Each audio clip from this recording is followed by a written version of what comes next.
KPU Banjarmasin melakukan rapid test pada anggota PPK 1 PPS sebelum melakukan verifikasi faktual ke lapangan.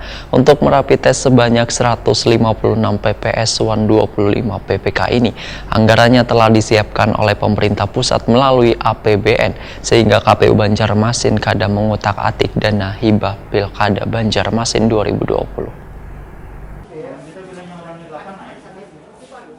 KPU Banjarmasin melakukan rapid test pada anggota PPK 1 PPS sebelum melakukan verifikasi faktual ke lapangan pada persyaratan bakal calon perseorangan atau independen. Untuk rapid test sebanyak 156 PPS 125 PPK ini, anggarannya telah disiapkan oleh pemerintah pusat melalui APBN, sehingga KPU Banjarmasin kadang mengutak-atik dana hibah Pilkada Banjarmasin 2020.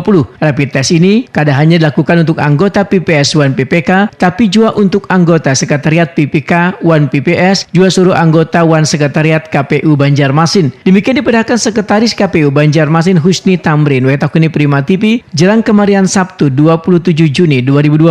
Menurut Husni Tamrin, seberatan orang yang melakukan tahapan memerlukan waktu untuk turun ke lapangan nang ke KPPS 1 petugas pemutahiran data pemilih, maka harus dirapid test. Sedangkan dananya sudah disiapkan pemerintah pusat melalui APBN. Berbeda dengan alat pelindung diri di masa pandemi wabah virus yang digunakan oleh petugas dalam melakukan verifikasi faktual ke lapangan untuk dukungan calon perseorangan pemilihan wali kota, wakil wali kota Banjarmasin mulai 29 Juni sampai 12 Juli 2020, maka APD tersebut dananya, ujar Husni Tamrin, diambil dari hibah Pilkada 2020 berkisar antara 50 hingga 60 juta rupiah.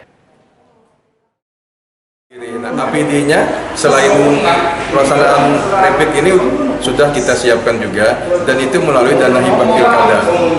Tapi tidak meminta tambahan kami ke pemerintah kota, tapi mengefisienkan kegiatan kita yang tidak mungkin terlaksana saat pandemi corona ini.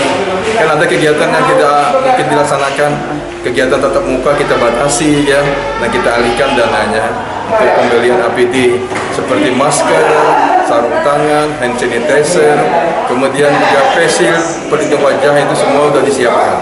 Ada berapa dana disiapkan Pak kalau untuk itu Pak? Kalau untuk verifikasi faktual saja, kita kan per tahapan nih. Ya. Verifikasi faktual ini kurang lebih 50 sampai 60 juta saja. Nanti kan pemutakhiran data pemilih itu agak banyak nanti, karena petugas yang akan turun sebanyak sejumlah TPS 1199. Nah, kalau ini kan petugasnya hanya PPS saja yang memperpak 156 orang, ditambah monitoring dari PPK dan dari KPU, dan sekretariatnya ya sekitar 379 lah, kurang lebih hampir 400 orang yang dilaksanakan rapid selama 4 hari ini. Husni Tamrin berharap dalam pemeriksaan rapid test ini kedatangan reaktif supaya pelaksanaan Pilkada Banjarmasin 2020 yang diselenggarakan pada 9 Desember mendatang berjalan sesuai dengan harapan.